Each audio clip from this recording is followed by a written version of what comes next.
روز قیامت که رسید در روایت دیگه وارد شده که للصائم فرحتان، برای روزدار دو خوشحالی هست، فرحت عند فطره و فرحت عند لقاء ربه. خوشحالی هنگام افطاری قبل از اذان 10 دقیقه دعا می‌خواند که خدا روزه امروزش را برش قبول بفرماید، منت بگذارد، قبول بفرماید. بعد مؤذن اذان میگوید، خرما دستش منتظر مؤذنه تا گفت الله اکبر خوشحال میشود، الحمدلله که امروز روزمو به جا رسوندم. و بر رزق خدا افطار میکند و طلب مغفرت میکند. این یک خوشحالی. خوشحالی دوم هنگامی که با روزه و پروندی پر از روزه ملاقات پروردگار میکند. خداوند در روز قیامت در دشت محشر سوال میکند این الصائمون من امت محمد صلی الله علیه و سلم، روزداران امت محمد کجا هستن امروز؟ هر کسی روزه گرفته دستشو بلند میکنه، هر کسی نگرفته اگه دستشو بلند کرد دستشو خرد میکنن. روزداران که دستشون رو بلند کردن میگوین از این در وارد بشوید، هذا باب الریان للصائمین.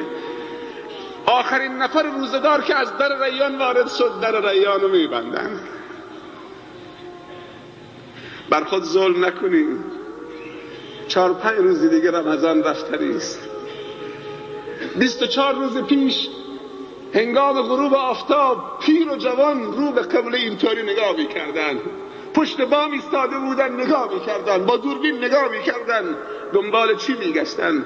که آیا هلال ماه رمضان را پیدا کنن. هلال پیدا کردی، 24 روز گذشت، چه کار کردی؟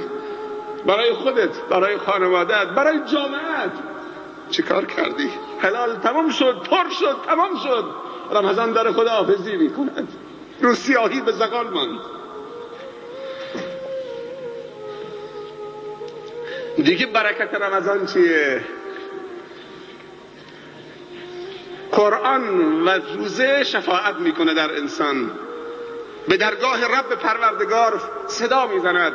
روزه میگوید ای پروردگار من در روز رمضان، در روز گرم رمضان عزیزترین چیزها را بر او منع کردم، حرفمو قبول کرد، آب و نوشیدنی و خوردنی منعش کردم، خدایا من را در او شفاعت بده.